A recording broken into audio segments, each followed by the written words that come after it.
राधे राधे। मैं हर्षा अग्रवाल। आप देख रहे हैं हर वर्थ इंडिया। अक्सर औरतों की पहचान उनके रिश्तों से होती है। आज हम बात करेंगे उन पहचान की जो खुद से बुनी गई है। आज हमारे साथ है खास शख्सियत निधि शर्मा, जिन्होंने अपनी चार दीवारियों में अपनी एक अलग और अनकही कहानियां बुनी हैं। उनसे मिलते हैं और जानते हैं उनकी जुबानी, उनका खुद का वजूद, उनकी कहानी, उनका वर्थ। राधे राधे दीदी। राधे राधे हर्षा। कैसा लग रहा है हर वर्थ इंडिया के लिए बोल के? बहुत अच्छा। मेरे लिए एक नया एक्सपीरियंस है, एक नई शुरुआत, जो तुम्हारे और मेरे लिए और हमारे सब फ्रेंड्स के लिए, जो भी हमारे सर्कल में लोग हैं या जो भी महिलाएं हैं, वो शायद इस सफर में हमारा आगे साथ बहुत दूर तक देंगी। अनकही अनसुनी कहानी हर एक आम महिला की है जो हम आप तक रख रहे हैं। आइए चलिए आज की चर्चा करते हैं। दीदी, शादी और परिवार के बीच आपने अपनी खुद की पहचान बनाने के लिए ऐसा कौन सा ठोस कदम उठाया जो खुद से बुनी गई हो? शादी और परिवार दोनों बहुत बड़े बड़े शब्द हैं या बड़ी बड़ी परिभाषाएं हैं लाइफ को जीने के लिए। और कोई भी स्त्री हो, कोई भी लड़की हो, उसको जीवन में इन दोनों को बैलेंस करने के लिए एक नहीं हजारों कोशिशें करनी पड़ती हैं। मैंने एक छोटी सी कोशिश सिर्फ यही रखी कि मैंने, अब लड़ाई भले ही मेरी थी, मेरे लिए थी या किसी और के लिए थी, मैंने हमेशा ईमानदारी का साथ दिया। मुझे गलत बोलना है, मुझे सही बोलना है, मुझे सामने वाले को मैनिपुलेट नहीं करना है। जो बात जैसी है उसको वैसे ही बोला और हमेशा ये सोचा अन्याय ना हो किसी के भी साथ। सिर्फ यही मेरी एक सिद्धांत रहा कि मुझे झूठ नहीं बोलना है।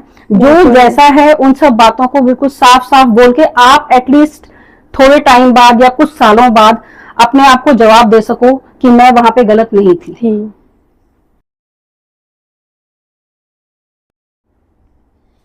दीदी, लोग कहते हैं कि महिलाएं सिर्फ घर संभालती है, लेकिन क्या उन्हें ये पता है कि एक घर को घर बनाने में एक महिला को कितनी खुद से लड़ाई लड़नी पड़ती है? हाँ बिल्कुल हर्षा, लड़ाई अपने आत्मसम्मान के लिए होती है। लड़ाई अपने घर को आगे तक लेके जाने के लिए सिद्धांतों से भी होती है। वो हर लड़ाई है जब एक स्त्री अपने परिवार को संभालने के लिए, उसको आगे लेके जाने के लिए बहुत सारे संघर्ष अपने आप से भी करती है और दूसरों में वो काबिलियत पैदा करने के लिए कई बार उसको अपनी आत्मा, अपने सिद्धांतों से भी लड़ना पड़ता है। और सीधी स्त्री या बहुत सीधा होना, बहुत चौकन्ना ना होना, वो आपके परिवार को नुकसान पहुंचाता है। जब आप स्मार्ट होती हैं, जब आप एक्टिव होती हैं और आपको ये पता है कि मेरे परिवार के आसपास ये चीजें हो रही हैं, तो अपने परिवार को, अपनी फैमिली को उन सब चीजों से बचाने के लिए आपका स्मार्ट होना, अपने चारों तरफ एक सुरक्षा घेरा बनाना ताकि मेरे परिवार को कोई भी किसी तरह का नुकसान ना पहुंचा सके, ये बहुत जरूरी होता है। और ये वही लड़ाई है जब एक सीधी सादी सी लेडी एकदम से चारों तरफ अलर्ट रहती है कि मेरे परिवार की तरफ क्या बात आ रही है, मुझे उसको रिजॉल्व करना है, मुझे उसको दूर करना है। हाँ, तो ये लड़ाई हर औरत को लड़नी भी चाहिए और लड़नी आनी भी चाहिए, नहीं तो आप अपने परिवार को नहीं संभाल पाओगे। ये एक ऐसी लड़ाई हुई ना दी जो एक्चुअली किसी को दिखता ही नहीं है, औरत खुद से लड़ती है। एंड ये हमारे लिए बहुत इंस्पायरिंग है कि जो दिखता नहीं है उससे हर महिला लड़ती है एंड इसका रिजल्ट जो होता है दैट इज समथिंग, ये हमारे लिए बहुत फ्रूटफुल है। बिल्कुल, लड़ाई शब्द हम इसको ऐसे कह सकते हैं कि संघर्ष अपने आप से, अपनी आत्मा से। कई बार आप वैसे नहीं होते हो पर आपको बनना पड़ता है अपने परिवार को सेफ रखने के लिए। कई बार आप बिल्कुल नहीं बोलते हो, आप बहुत शांत होते हो, पर जब आपको लगता है कि नहीं, मेरे ना बोलने से मेरी फैमिली को नुकसान हो रहा है या उस पर कोई उंगली उठा रहा है, तब आपको बोलना भी चाहिए और बोलना पड़ता भी है।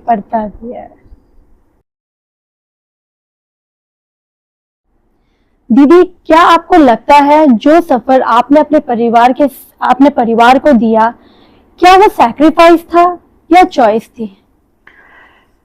हर्षा, मैंने जो मेरे परिवार को वक्त दिया है, या वक्त नहीं, वो मेरा परिवार ही है, उसके लिए सेक्रीफाइस वर्ड मैं नहीं बोलना चाहूंगी, वो मेरी चॉइस है।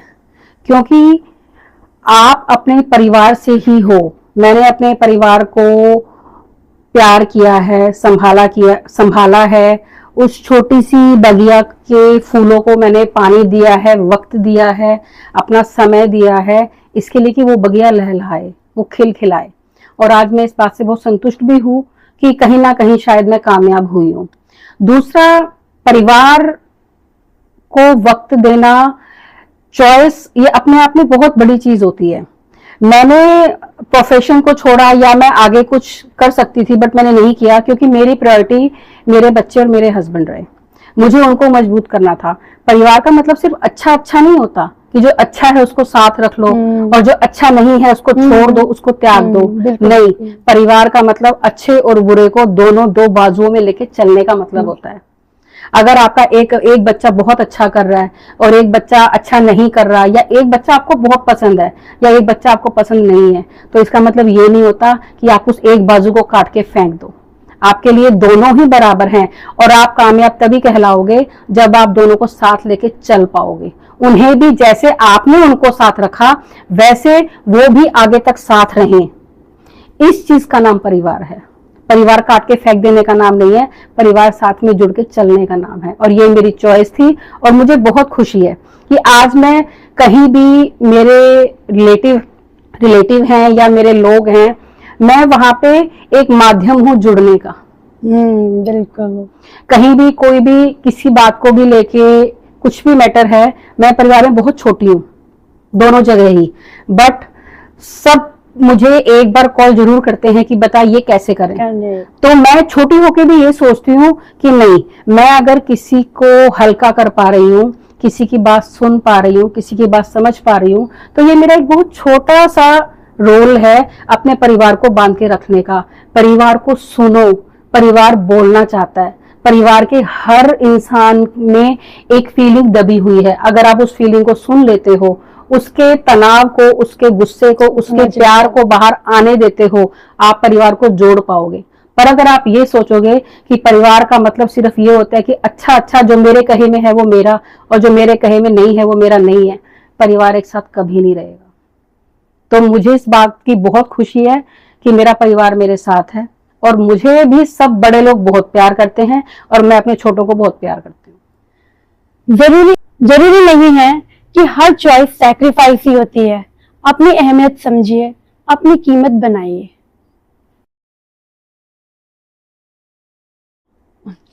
दीदी, सबकी पसंद का ख्याल रखते रखते क्या आपने अपने लिए आखिरी बार खुद के लिए कोई बात ऐसी चुनी थी? हाँ हर्षा, मैंने चुना अपने आप को, अपने लिए, अकेले में, खुद के लिए। अरे वाह। मुझे लिखने का शौक है, तो मैंने अपना वो शौक नहीं छोड़ा। मैं खुश थी या किन्हीं चीजों से जूझ रही थी, बट मैंने अपनी फीलिंग्स को सफेद पन्नों पे उतारा और अपने लिए उतारा, ताकि मैं उनको दोबारा जी सकूं, उन लम्हों को वापस याद कर सकूं। इसलिए मैंने अपना लिखने का शौक कभी नहीं छोड़ा। आज भी मेरे ड्रॉर में 202 से 3 डायरीज जो हैं वो भरी हुई है, लिखी हुई, क्योंकि मैंने अपने एक उस मन को नहीं जाने दिया कहीं भी। गाने गजलें सुनने का शौक हो या बुक्स पढ़ने का शौक हो, मेरी पसंदीदा 2-3 ऐसी लेखिकाएं हैं जिनको मैं बहुत पसंद करती हूँ और उनके अलावा शायद मैं कुछ और पढ़ना पसंद भी नहीं करती हूँ। और उन्हीं से मुझे प्रेरणा भी मिलती है कि जिंदगी को कितना आप डीपली जी सकते हो। उनके शब्दों को अपनी लाइफ में उतार के आप कितना जीवन से लड़ सकते हो, संघर्ष कर सकते हो।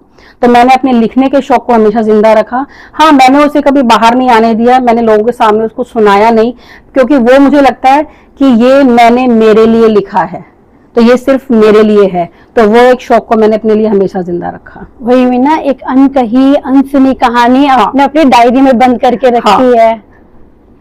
और ये शायद हर लेडी को करना चाहिए। वक्त के साथ साथ हम लोग क्या करते हैं, बच्चे फैमिली में गुम हो जाते हैं और हम अपने शौकों को मार देते हैं। पर इतना मैं जरूर कहना चाहूंगी कि जिंदगी के साथ साथ अपने शौकों को मारो मत, क्योंकि अगर आप मर गए, आपका शौक मर गया, आपका बचपना चला गया, तो आप जिंदगी नहीं जी पाओगे। आप उसको जियोगे, सब कुछ करोगे, बट जब आप अपने लिए जीना छोड़ देते हो ना, तो जिंदगी को जीने का मजा आप समझ ही नहीं पाते हो कि आप उसे कैसे डिफाइन करना चाहते हो।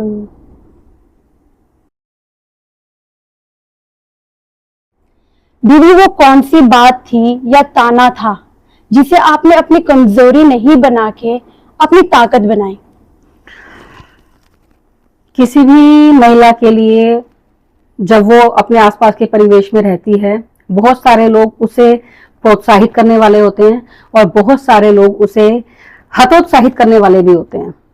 मैं सिर्फ ये चाहती हूँ कि जहां आपको हतोत्साहित किया जाए, आपको डिग्रेड किया जाए, उस कमजोरी को अपनी ताकत बना लीजिए।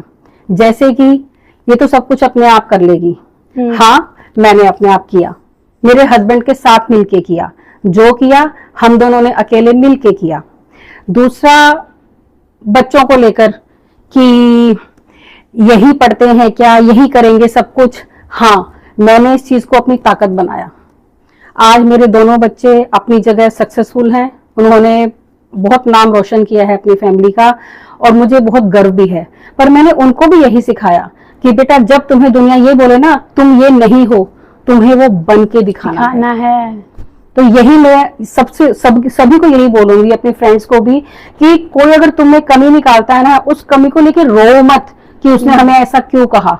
उसको धीरे धीरे अपने अंदर अपने आत्मबल से ऐसी ताकत में कन्वर्ट कर लो कि लोग कल तुम्हें उसी के लिए याद करें, हमने ये कहा था और इसने इसका जवाब हमें दे दिया। मतलब अपनी ताकत हमें खुद बननी है, अपनी ताकत हमें खुद बननी है। और दूसरा जब तुम्हें कमजोर कहे ना तो उसको सुनो, बड़े प्यार से शांति से सुन लो कि हाँ ठीक है ऐसा है, बट अकेले में उस पर मंथन करो, उस पर विचार करो और फिर उसी कमजोरी को अपनी ताकत बना के दुनिया के सामने एग्जाम्पल सेट कर दो।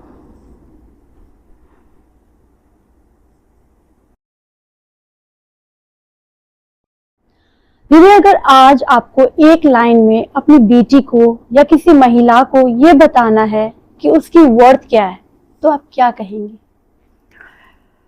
एक ही शब्द हर्षा, जो शायद हमारे पुराने शास्त्र, हमारे वेद, हमारा कल्चर हर स्त्री को सिखाता आया है, बताता आया है, बट वो उसको समझ नहीं पाई। वो सिर्फ एक छोटा सा शब्द है, आत्मसम्मान। अगर आपने अपना आत्मसम्मान बचा के रखा तो आप भी बचोगी, पर अगर आपने अपना आत्मसम्मान नहीं बचा के रखा तो अगर आप ही नहीं बची तो आप बचा क्या पाओगी? क्या पाओगी? बिल्कुल सही। अपने परिवार को, अपने साथ को बचाने के लिए अगर आपके अंदर सेल्फ रिस्पेक्ट नहीं होगा तो आप जितने दबोगे उतने दबा दिए जाओगे, और उस दबाने के बाद आपको वापस खड़े होने के लिए जो संघर्ष करना पड़ेगा उसके लिए वक्त चाहिए, उसके लिए बहुत सारी भावनाओं का उथल पुथल होना शुरू हो जाएगा, जो हम जैसी लेडीज के लिए एक अच्छा साइन नहीं है। क्योंकि हम सिर्फ शारीरिक रूप से अपने घर के लिए काम नहीं करते हैं, हम मानसिक रूप से भी अपने घर के लिए 24 घंटे काम करते हैं। अगर वो आत्मसम्मान आज मुझ में नहीं है, मैं मेरी बेटी को नहीं सिखा पाऊंगी कि बेटा आत्मसम्मान से जीना। और अगर वो आत्मसम्मान आप अपने हस्बैंड के सामने नहीं दिखा पाएंगी, मैं सिर्फ एक बात मानती हूँ, अगर आप में आत्मसम्मान है ना, आप एक सभ्य महिला है, आत्मसम्मान से भरपूर महिला है, सबसे पहले इज्जत आपका हस्बैंड ही आपकी करेगा।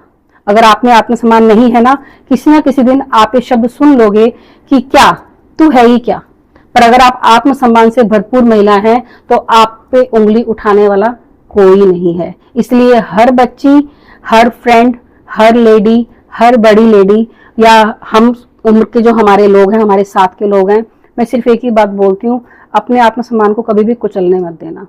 तुम बचोगी तो तुम दुनिया बचा पाओगी, तुम वेद बचा पाओगी, तुम शास्त्र बचा पाओगी, तुम अपनी संस्कृति को बचा पाओगी, तुम उस संस्कृति को आगे कैरी फॉरवर्ड कर पाओगी, आने वाली पीढ़ियों को दे पाओगी। पर अगर तुम खुद ही नहीं बचोगी तो तुम दोगी क्या?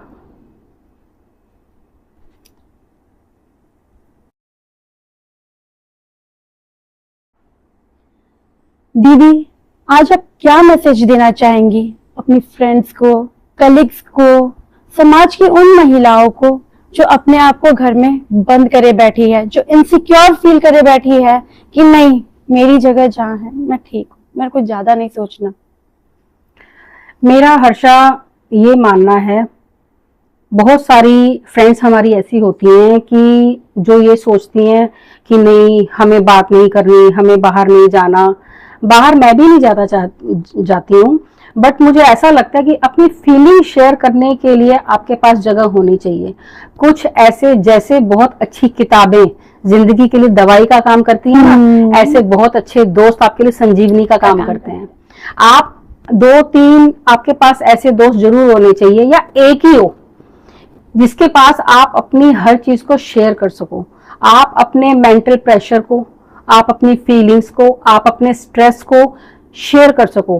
क्योंकि शेयर करने का मतलब ये नहीं होता कि आप criticising someone, you are in front of anyone else, but इसका मतलब ये होता है कि आप जब कुछ अपना अंदर घुटा हुआ बाहर निकाल देते हो, अपनी फीलिंग्स को बाहर निकाल देते हो, आप हल्के हो जाते हो। और सामने वाले का भी कुछ सुन के आपको ये पता लगता है कि मुझे ऐसा सोचना चाहिए, मुझे ऐसा करना चाहिए। नहीं तो आजकल खासकर इंडिया में या ऑल ओवर वर्ल्ड भी आप बोल सकते हो कि बहुत सारी लेडीज इस चीज से जूझ रही हैं कि उनके पास शेयर करने के लिए या बात करने के लिए एक सही कंधा, एक सही दोस्त नहीं है। But by the grace of God मुझे मेरे हस्बैंड भी बहुत अच्छे मिले हैं, जिनसे मुझे शायद कहीं बाहर जरूरत ही नहीं पड़ती कुछ शेयर करने की। बट मेरा फ्रेंड सर्कल, मेरी फ्रेंड्स हर्षा और बहुत सारे फ्रेंड्स मेरे ऐसे जिनके साथ मुझे मिलके बहुत अच्छा लगता है। ऐसा लगता है कि हमने जिंदगी जी ली। भले ही हम महीने में एक बार मिले, भले ही हम हफ्ते में एक बार मिले, बट वो फीलिंग हमें अच्छी लगती है। तो मैं ये जरूर कहना चाहूंगी, प्लीज अंदर मत घुटो। जरूरी नहीं है कि फ्रेंड्स ही हो, आपकी देरानी, आपकी जेठानी, आपकी सास, आपकी ननद, कोई भी हो सकता है जिससे आप अपनी फीलिंग को शेयर करो। बट शेयर, क्योंकि हमारी सबसे बड़ी प्रॉब्लम यही है कि हम शेयर नहीं करते हैं, घुट जाते हैं, और उस घुटन में बहुत सारी बीमारियां, बीपी, शुगर, टेंशन, बहुत सारी हम मोल लेके बैठ जाते हैं। तो प्लीज शेयर एवरीथिंग। यही मैसेज है मेरा मेरी फ्रेंड्स के लिए। तो ये थी निधि शर्मा की अनसुनी अनकही बातें।